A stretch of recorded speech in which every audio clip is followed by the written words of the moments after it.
Ladies and gentlemen, first of all, I would like to thank Frame for the work you do.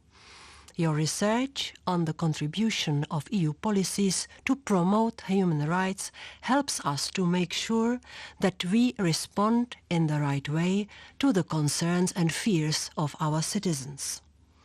Academics like you are well placed to look at fundamental rights issues with fresh eyes and identify new ways to read reality. That is why the EU places academic freedom at the core of our democratic values. Recent attacks on academic freedom reminds us that, again, our principles and fundamental rights are under threat. The EU has had to deal with multiple challenges of late, and fundamental rights are at the heart of the most pressing problems.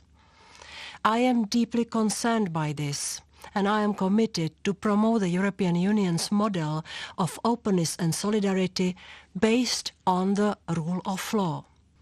The Commission works hard to ensure that fundamental rights are respected across all fields of action of the EU. And, as you know, we carry out systematic assessments of impact on fundamental rights of the policies we propose. Fundamental rights must be compass for our policies. This is also important for the migration agenda. Behind the numbers, there are also people in need. So, besides developing an effective response to the challenges migration brings, our EU measures must also be consistent and protect the right of migrants and asylum seekers. On the 12th of April, the Commission adopted an ambitious communication on ways to improve the protection of children in migration. It puts the rights of the child at the center and promotes a closer link between migration and child protection services, with an emphasis on internal and external human rights coherence. I also strongly believe that fundamental rights are for all. The Commission devoted the last annual colloquium on fundamental rights to exploring the multiple links between a free, pluralistic media and democracy.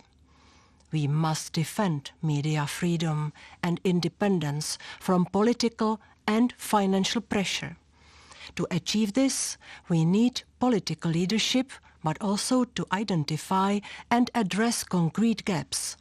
For instance, the independence of media regulators would enhance media freedom, as the Commission proposes in the new draft Audiovisual Media Services Directive. We need to empower journalists and protect them from pressure, threats, physical violence and hate speech, in particular women.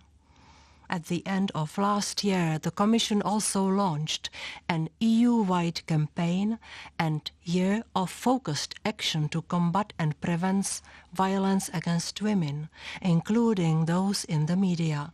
And lastly, we need to defend freedom of expression and address challenges and opportunities in the changing media environment.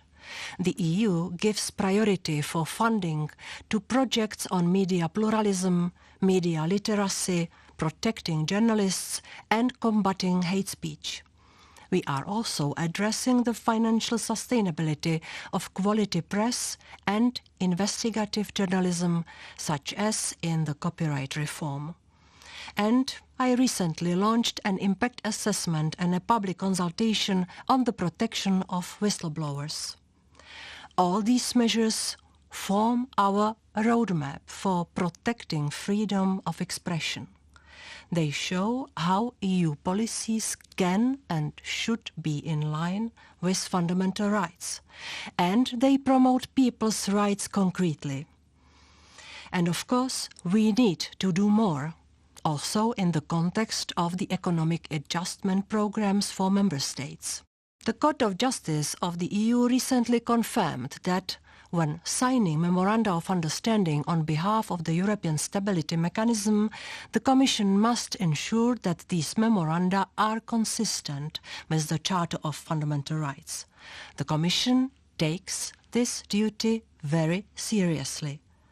And finally, I announced in Vienna at the 10th anniversary of the Fundamental Rights Agency that I wish to discuss internally whether to further strengthen the fundamental rights dimension in the access to EU funding.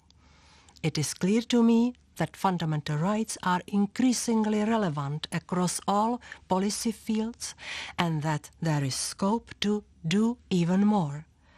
We will succeed in close cooperation with the Council of Europe, our Fundamental Rights Agency and civil society. Ignoring fundamental rights would come at a high moral, but also political and social cost. Ladies and gentlemen, I wish you a fruitful conference.